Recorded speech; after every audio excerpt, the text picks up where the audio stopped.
This morning we have a local service here that we started just a few weeks ago. And one of the people attending is here this evening, came in from a far off place. And she asked me, how did you get into all of this? And that is, most of you know my resume because it's on the internet from 1959 up to the present time. However, how did I get into it? Well, I backdoored into it. I was brought up on mom's apple pie and baseball. Never thought I would end up being a mystic in Sedona. However, I was a mystic before I arrived to Sedona. And speaking of Sedona, I'd like to, before I go any further, I'm going to ask the Honorable Mayor, Rob Adams, who has come here this evening, and I really appreciate, and I'd like to have him just come up and welcome all of you with just a couple of words. Would you mind, Mayor? All right. This is the Mayor of Sedona.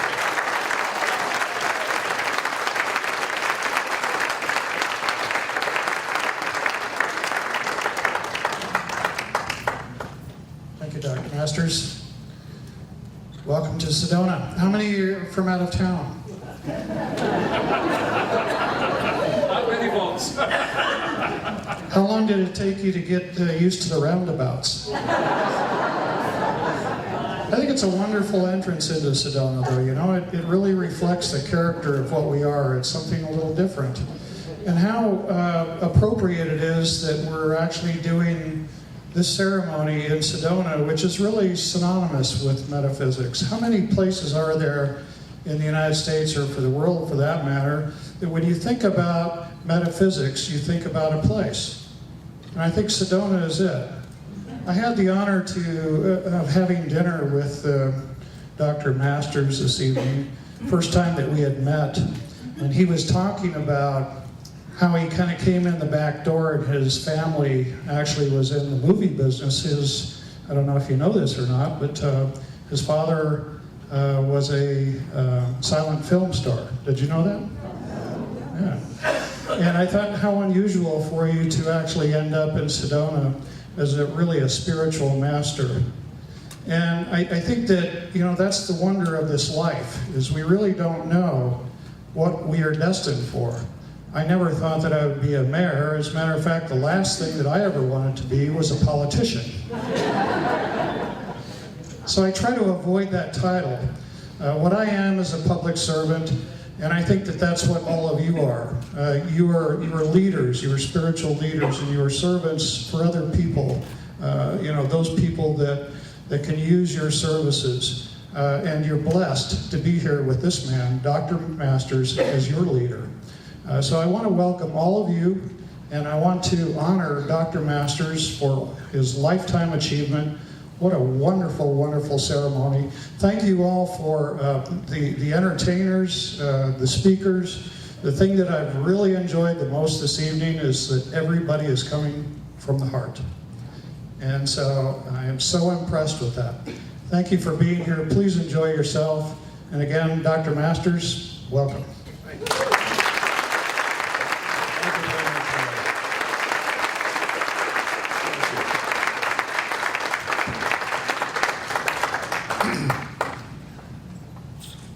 Before I say just a few words, because I don't want to run into midnight here this evening, there were a few people that are responsible for my even being here still on this earth dimension.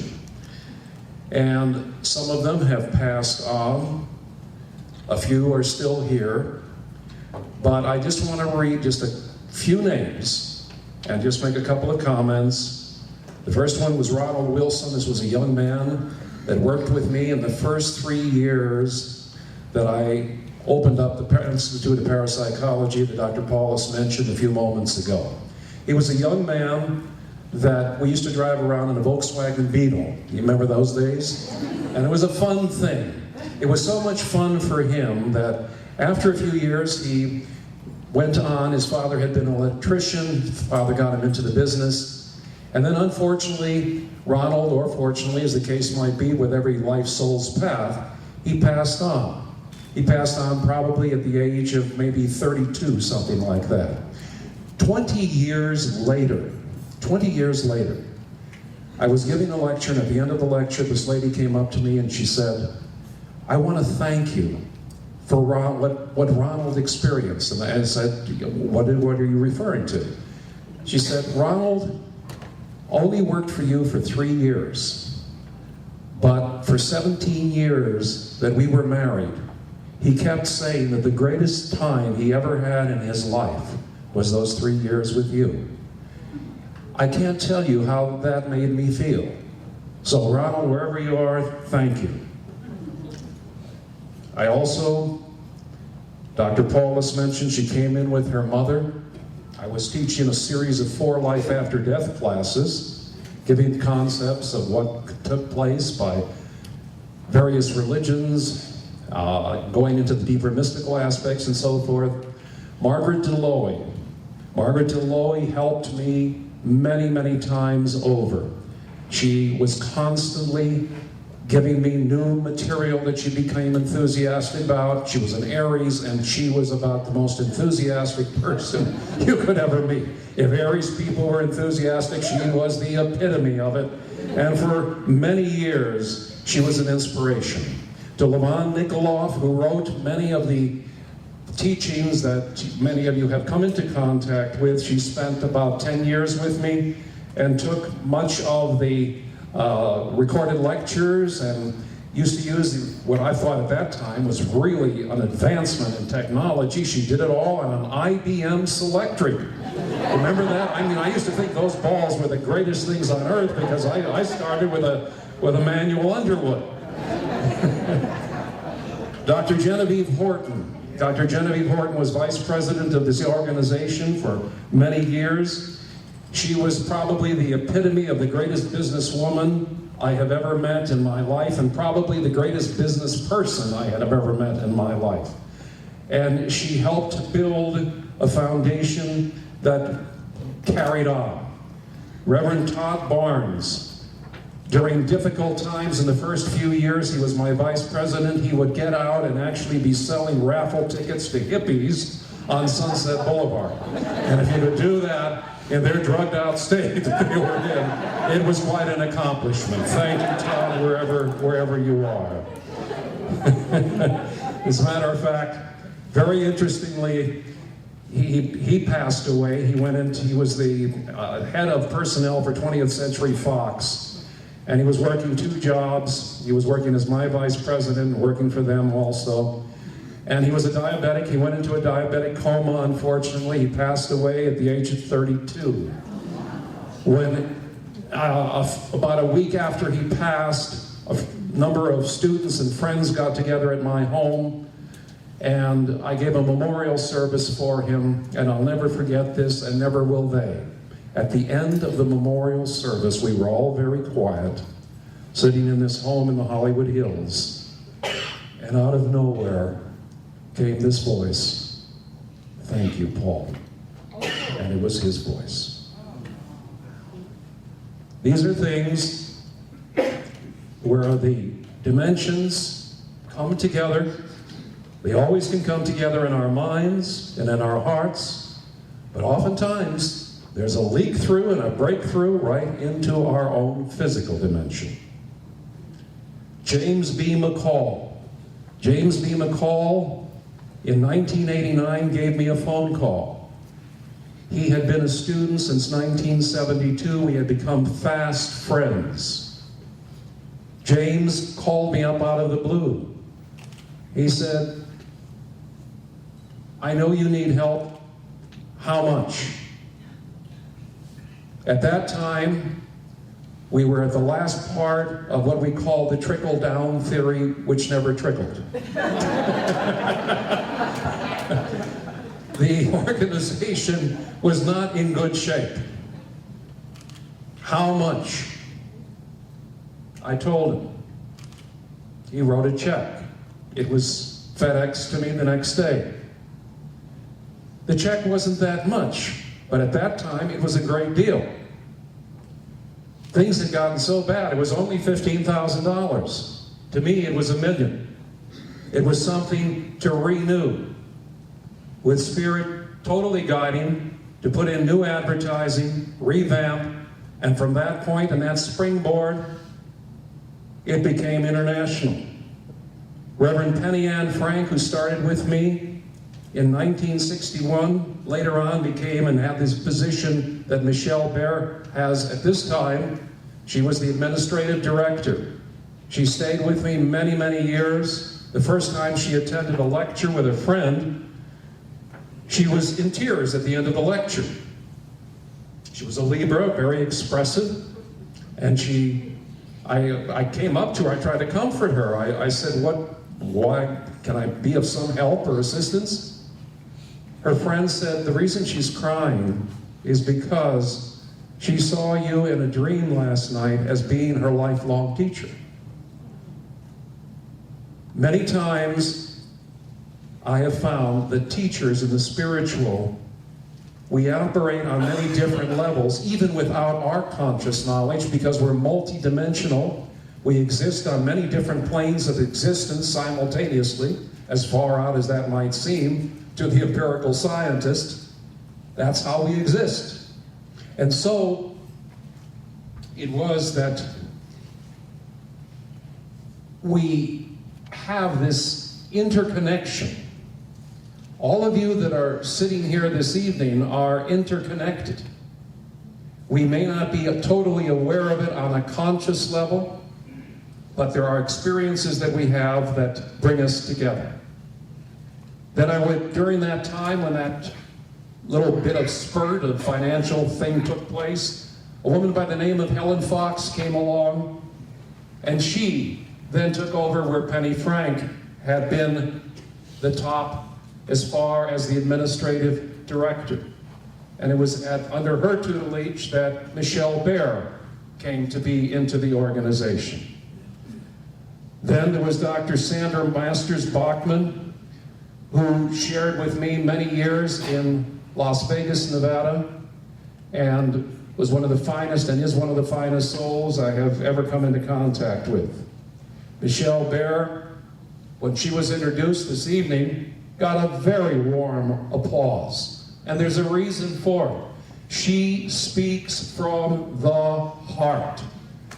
And she works from the heart. She works through spirit. And finally, on the list that you have in your program, it says, with special appreciation to Dr. Linda Gray. Just a couple of years ago, unbeknownst to many of you, I was rushed to a hospital in Flagstaff, Arizona. There I had 6 bypasses, open heart surgery, and Dr. Gray was basically my nurse and doctor and helped me to regain the health that I have today. So I have a special appreciation for her. I have Mr. and Mrs. John Glesko, who unexpectedly arrived here for me. She was my church secretary in Las Vegas. Where are you? You're over there. Could you stand? She used to drive me back and forth after I was going through cardiac rehab. Thank you. All right. That takes care of all of the acknowledgments. Getting back to that question that was asked me, how did I start? When I was a kid, I loved to give magic acts. Somehow or other, I like to make things appear and disappear. I didn't realize what was going on at the time because I was just being brought up as an ordinary kid. The spiritual part had not kicked in. I was not born to a family of enlightened yogis. You know, that's the story. You know, if you're really enlightened, you're going to be born to enlightened yogis. Later on, I found out that the year I was born, 1935, my father was deeply involved in yoga. That made me feel a little bit better.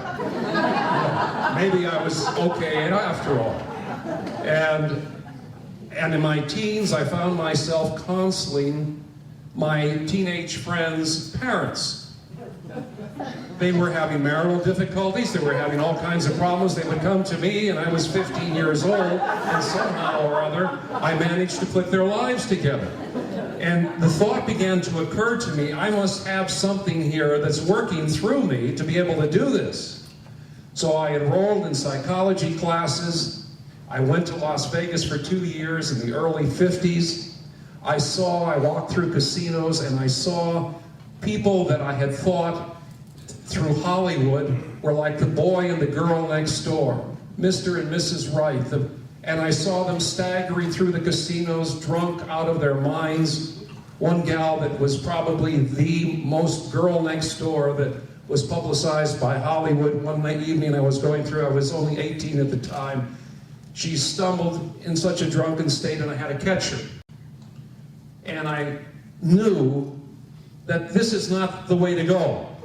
I knew, and I watched old men, my age now, chasing after 18-year-old chorus girls.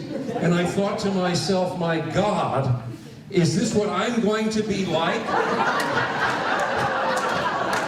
You know, the prospect here grew dim because I figured at 18 I could do this already, and I'm going to live another 60 years and I'm still going to be running around with a drink in one hand and a cigarette in the other. It made no sense. It drove me deeply into psychology. Behavioral psychology basically left me dry.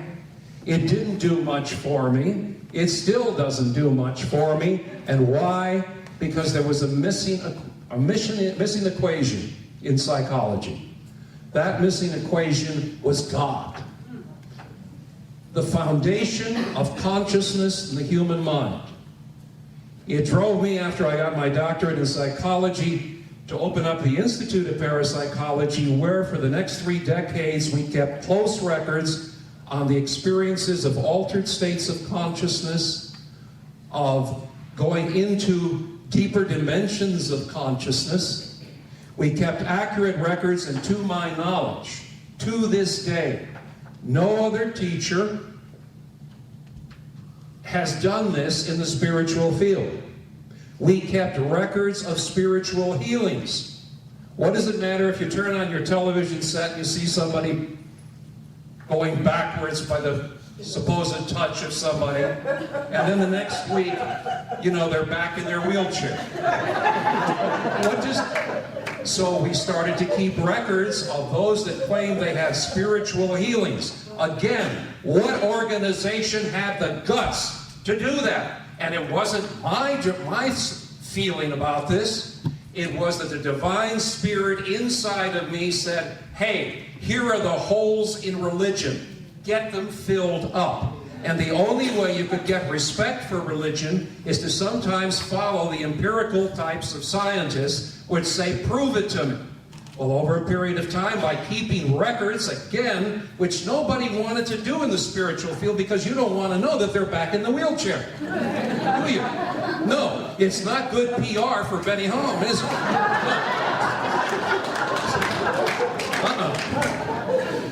As far as what took place from that point on, I taught locally in Los Angeles, had a very, very large following, as Dr. Paulus said. Yes, I could have put on robes.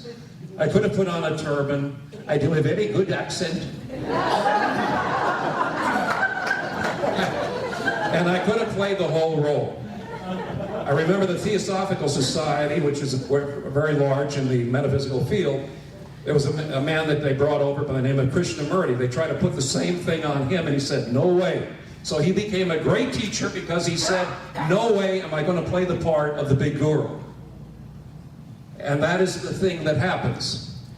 People say, they hear this particular thing in Hinduism, when the chela is ready, the guru will appear. Now everybody, at that particular time when I mentioned the hippies, with a Maharishi behind the Beatles, yogis were flying into LAX every hour on the hour. This was financial nirvana. This was samadhi at its height. And so it's been a long haul. They mention, all right, we're now in 88, 90, 100 countries where these things are being taught. What have I taught? I have taught I of myself do nothing. Everything that is listed in my accomplishments, I take no credit for. Zero. Absolutely nothing. I am not your guru. I am your favorite jackass. Why? They say if you're an enlightened soul, you have a choice whether to reincarnate or not. The rest of you just sort of are funneled down, not knowing what's going on. I had a choice. I had a choice to reincarnate into a dimension on a planet of jackasses. You know what that makes me? With knowledge of that, the biggest jackass of all. Yes. Right? Now, we've gotten rid of some ego here, haven't we? All right. The final thing I want to say here to you is this. 1,000 recorded lectures were mentioned. Yes, 1,000 recorded lectures. Teachings in every country. Yes.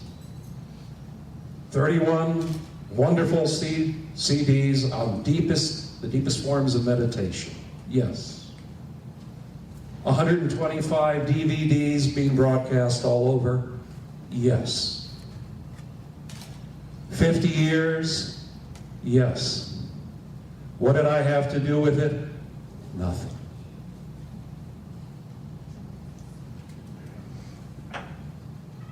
There's a thing in the New Testament which simply says,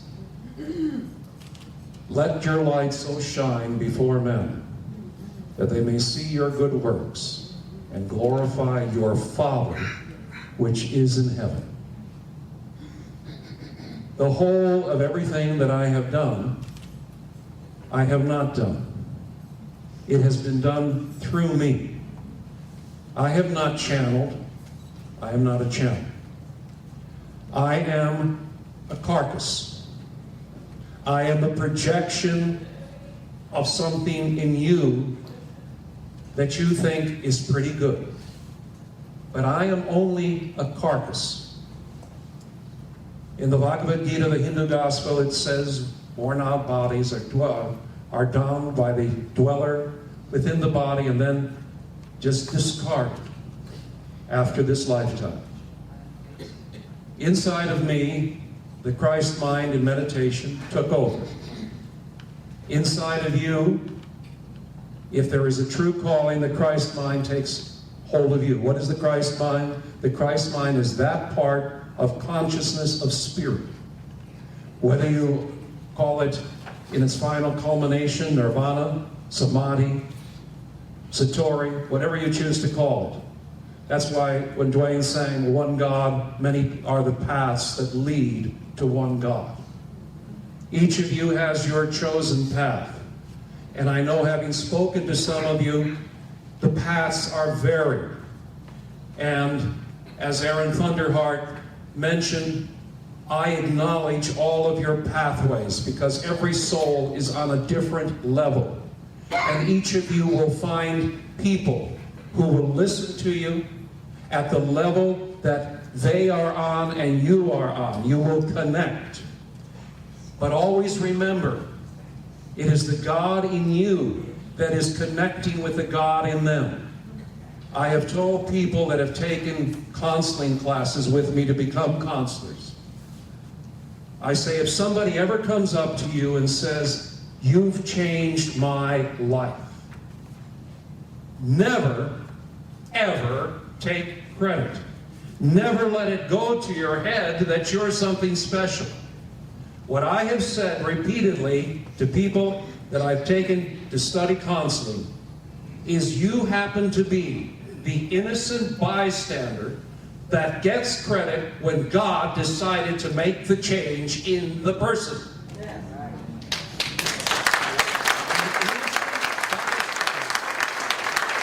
Some people have come to me and said, "Oh, I went to 3 psychologists, 2 psychiatrists, etc., a couple of pastoral counselors, and you changed my life." I happen to be the innocent bystander. So when I'm honored for 50 years, as I am, and I thank all of you for this and being here to share this evening with me. As Jesus said, why call me good? It is not I, Jesus, that doeth these good works. It is the Father within me. I quote directly from the New Testament. It is the Father within me. It is the Father within you. Thank you all, and God bless you.